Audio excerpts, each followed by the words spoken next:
Major dominoes are falling in the Supercars driver market, with it being announced that Mark Winterbottom will exit Team 18 at the end of 2024, and Anton de Pasquale is coming over to take his place. And while it's not confirmed at the time of recording, it's highly expected that Brodie Kostecki will soon be announced to take Anton's seat at the Ford homologation team. With so much going on in such a short space of time, I wanted to flick on the camera and have a little chat about these driver moves, starting off, of course, with which is probably the most surprising and painful part of all these stories. Mark Winterbottom being out of a drive with Team 18 quite suddenly.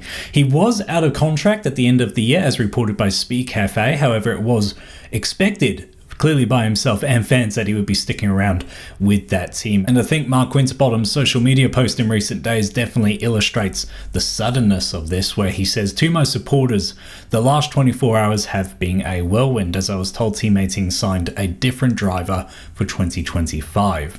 I don't really know what the future holds. I'm still digesting the news, but I know I can hold my head high as a professional sportsman.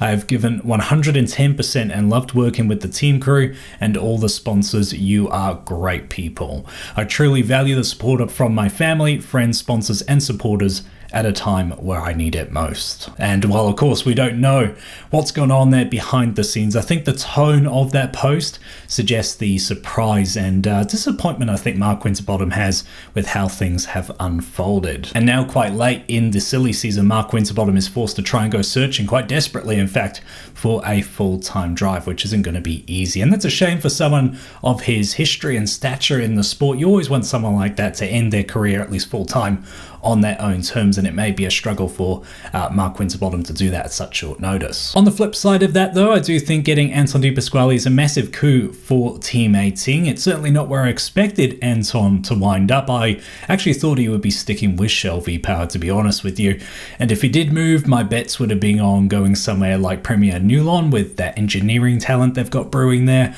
or the Grove Racing team, of course, who he's got ties to through their GT program, although of course we found out Kai Allen would be getting that ride. So yeah, Team 18 is an interesting move for Anton de Pasquale.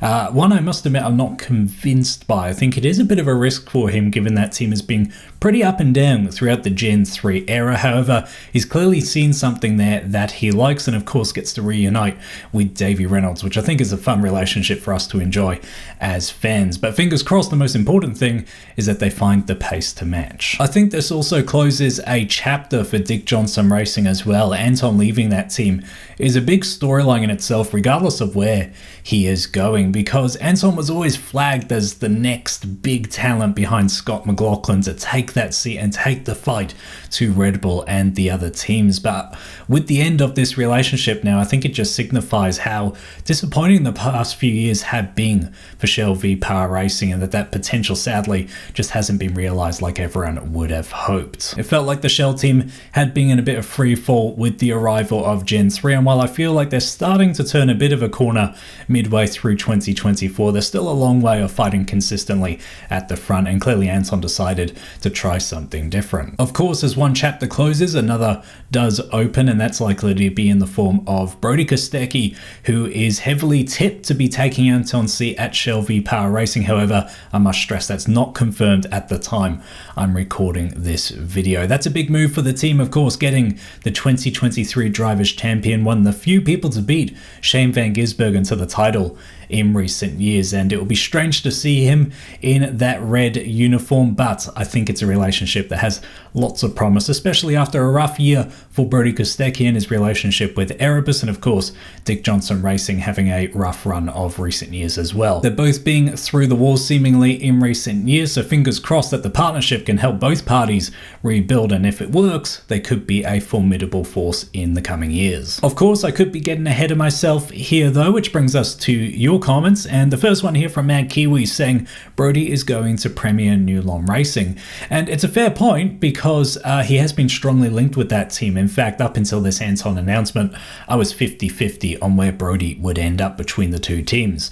However, the news that Anton is moving on, I think pretty much confirms that Brodie is going to Dick Johnson Racing, purely because I don't think DJR would have let the young rookie Kai Allen go to the rival team in Grove Racing if they needed someone to fill Anton's seat. But let's see how this video ages. Second comment here from Marshall saying, if Frosty doesn't get a drive, I really hope Tickford do everything to secure him as a co-driver.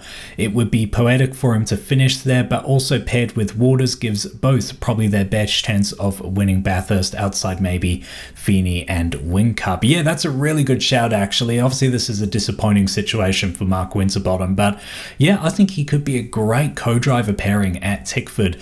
And yeah, as much as I do like James Moffat, I do feel like their co-driver lineup could do with a bit of a refresh, especially on Cam Waters' side. And yeah, who better than Mark Winterbottom, who obviously has so much history with that team. And then finally, West are saying, bit of a shock that Frosty may be without a seat next year, should be allowed to retire on his own terms rather than losing a drive. And yeah, I think that is the overwhelming feeling from all this movement. It is exciting to see things being switched up going into the new year.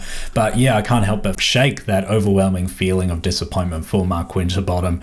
In fact, when I put a poll out asking which you guys felt was the biggest news out of all this movement, 47% of you, the majority, said that Frosty potentially losing his seat next year is by far the biggest headline. That's even over Anton going to Team 18 and Brodie Kostecki potentially off to DJR. I think that just goes to show the amount of support Frosty has and the impact he's made on the sport. So fingers crossed that through all this, he does indeed find himself on the grid next year full-time, or at least with a decent co-drive. And with that, I will leave this video there. Obviously, there's a lot more we could talk about with each of these driver moves, but because it's all happened at once and I want to chat with you guys as soon as possible, I've decided to keep it quite high level. But I'm really curious for your thoughts down there in the comments. Remember to treat people like your trackside while you're down there, and if you want more Supercars news around previews and reviews in the future, be sure to like and subscribe.